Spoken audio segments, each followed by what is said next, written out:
Assalamualaikum warahmatullahi wabarakatuh. Auzubillahi minasyaitonirrajim. Bismillahirrahmanirrahim. Basar melihat sifat Allah yang ke-12. Jika kita urutkan 4 sifat Allah yang terakhir adalah ilmu, hayat, sama basar. Dia yang mengetahui dan hidup, lalu kemudian dia yang maha mendengar, lalu kemudian dia yang maha melihat. Sama seperti ketika sifat Allah yang sebelumnya, yaitu mendengar, adalah basar atau melihat ini turunan dari wujudnya yang maha ada, lalu kemudian dia juga karena dia ada maka dia bisa melihat. Bukan maksudnya adalah untuk cocok logi dengan manusia, bukan. Karena bisa saja Allah tidak perlu melihat, karena bisa saja Allah tidak perlu mendengar untuk membuktikan bahwa dia itu Tuhan. Dia itu wujud entitas yang mengklaim dirinya harus disembah oleh seluruh kaum jin dan manusia. Bukan karena cocok logi. Karena akal manusia yang terbatas ini, Allah yang begitu tinggi merendahkan dirinya. Karena jika dia tidak merendahkan dirinya, dia tidak bisa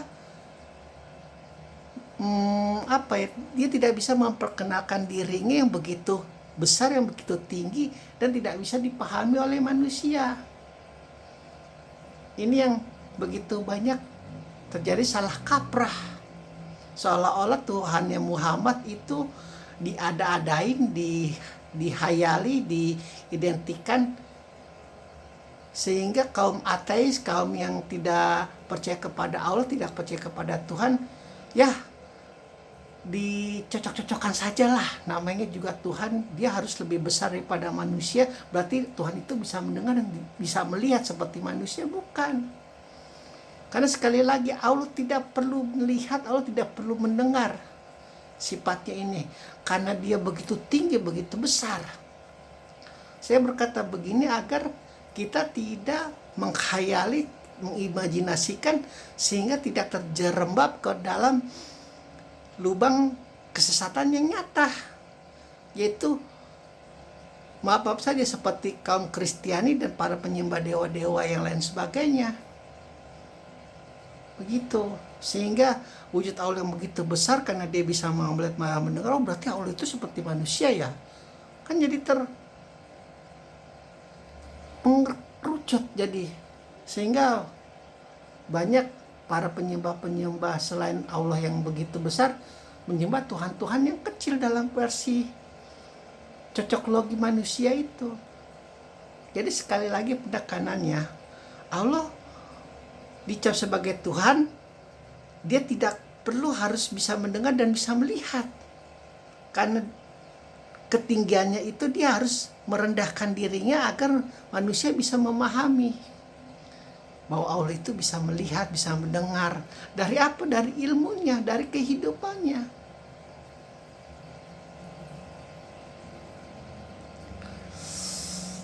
Si Fulan begitu cerdas, begitu pintar, begitu intelek, filsafatnya tinggi, S3, PhD dan sebagainya. Ya, apakah si Fulan itu untuk membuktikan bahwa kecerdasan, kepintarannya itu dia harus sesuai dengan gayanya hidupnya, sesuai dengan kecerdasan, keintelektualannya itu, sementara ilmunya itu harus bermanfaat bagi semuanya. Makanya si Fulan terkadang di dalam perkenalan dirinya itu menyesuaikan. Kalau dia bertemu dengan kalangan-kalangan yang tinggi, kalangan-kalangan yang berintelektual tinggi, maka disejajarkan perbicaraannya. Begitupun Allah yang begitu cerdas, begitupun Allah yang begitu tinggi, dan dia mengklaim tidak ada satupun makhluk yang serupa dengan dirinya. Dia yang maha berkuasa, dia yang maha berkehendak. Dan dia menciptakan manusia itu dengan derajat yang begitu rendah. Sama seperti ciptaan-ciptaan yang lain. Sama seperti dengan kaum jin. Sama seperti dengan para malaikat. Bahkan setan marakayangan yang dia ciptakan pertama kali. Begitu. Karena kecerdasannya itu dia harus memperkenalkan dirinya. Oh, aku juga bisa melihat. Katakan kepada mereka, Muhammad, segala upaya-upaya mereka untuk mencederai risalahmu, membunuh dirimu, menyusahkan keluargamu, menodai ahlul baitmu, begitu. Jadi engkau tidak perlu merasa gundah, merasa gelisah. Biarkan semua itu menjadi saksi bahwa aku maha melihat. Kan dikatakan di dalam kuliah kita sudah temukan bahwa ketika kita lahir, Allah menciptakan malaikat yang mencatat kehidupan kita dari awal sampai akhir. Dan itu saja Allah tahu itu. Saking nakalnya manusia itu tidak cukup. Maka dia katakan nanti akan kuberikan kitab. Yang itu dia yang mencatat sendiri kebaikan dan keburukannya. Bahkan amalan kita memindahkan batu di jalan agar orang lain tidak merasakan kecelakaan, itu dicatat oleh Allah. Hal-hal yang kecil, bahkan hal-hal yang besar juga, kemaksiatan kita, segala sesuatu itu dicatat. Karena Allah tahu nih, begitu bengalnya manusia kalau sudah bisa ditaklukkan oleh janji iblis laknatullah yang akan menyesatkan anak cucu Adam. Bahkan malaikat itu saja belum cukup di dalam Al-Quran. Allah katakan sendiri, aku yang mencatat amalan-amalan kalian. Begitu. Jadi maha melihatnya Allah ini sama seperti maha mendengarnya Allah yang sudah kita bahas kemarin. Fungsinya sama. Kita juga bisa mendengar, bisa melihat, cuman dalam batas satu. Dalam batas satu. Allah itu hijabnya setelah 1, 2, dan seterusnya itu kita tidak akan bisa mengikuti ilmunya Allah, kebesarannya Allah.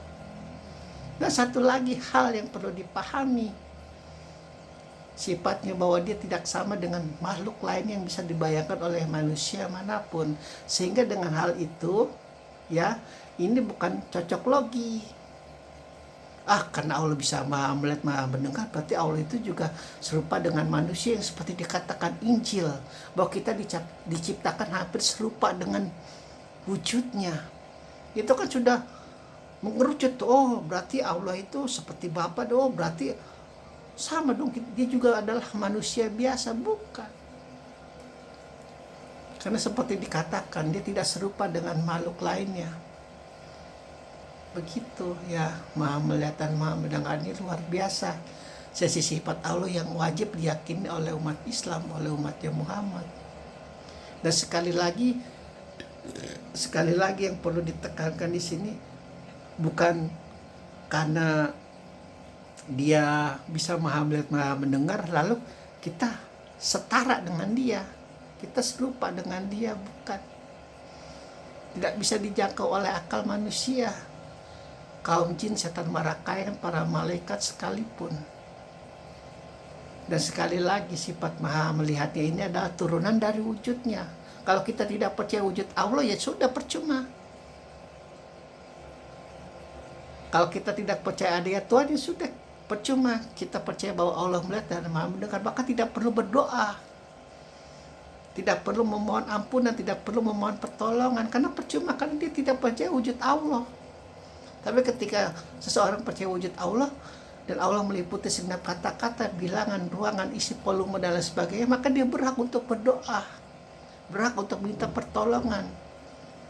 Baik si jali maupun yang dijalimi, baik si penindas maupun yang ditindas. Yang Allah sekali lagi janjikan, di padang mahsyar tidak ada satupun yang akan dijalimi setitik debu jarah pun. Semuanya akan merasa lapang. Tentu dengan perbedaan yang sangat jauh mencolok. Yang satu mendapatkan pahala yang terbaik, namanya surga. Yang satu mendapatkan pahala yang terburuk, namanya neraka.